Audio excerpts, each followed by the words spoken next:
বোয়ালখালী তৈয়বিয়া তাহেরিয়া সুলতান মুস্তাফা কমপ্লেক্সের ব্যবস্থাপনায় পবিত্র ঈদে মিলাদুন্নবী সাল্লাল্লাহু আলাইহি ওয়াসাল্লাম উদযাপন উপলক্ষে জশ্নে জুলুস অনুষ্ঠিত হয়েছে। বৃহস্পতিবার সেপ্টেম্বর 4 তারিখ সকালে উপজেলার হদরুকিলত প্রতিষ্ঠানের প্রতিষ্ঠাতা সভাপতি আলহাজ মোহাম্মদ শফিকুর পৃষ্ঠপোষকতায় এই জুলুসগো কমপ্লেক্সের ময়দানে শুরু করি প্রধান সড়ক প্রদক্ষিণ করে পুনরায় কমপ্লেক্সে তাইরে শেষ হয়, যার নেতৃত্ব দিয়ে প্রতিষ্ঠানের ভাইস চেয়ারম্যান আলহাজ ডাক্তার সাইমুম ইসলাম।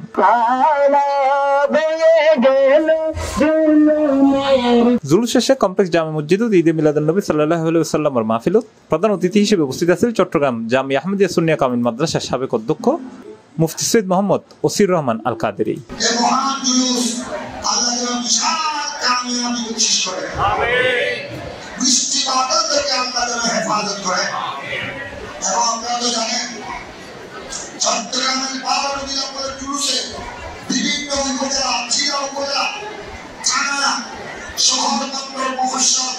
এর প্রধান আলোচক হিসেবে তাকরীর পেশ করছি চট্টগ্রাম জামিয়া আহমদিয়া সুন্নিয়া কামিল মাদ্রাসার মুহাদ্দিস ও সুলতান মুস্তাফা জামে মসজিদের খতিব আল্লামা হাফেজ আশরাফুজ্জামান আল কাদেরী।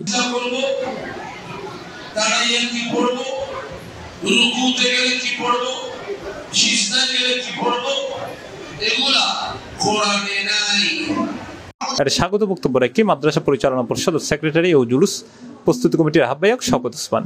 আলোচনাতে অংশগ্রহণ করছে মাদ্রাসা পরিচালনা পরিষদের অর্থ সম্পাদক আলহাজ মোহাম্মদ বদিউল আলম চৌধুরী, সদস্য আলহাজ ইস্কান্দর আলম দিদার, মাদ্রাসা সুপার মৌলানা বুরহানুদ্দিন।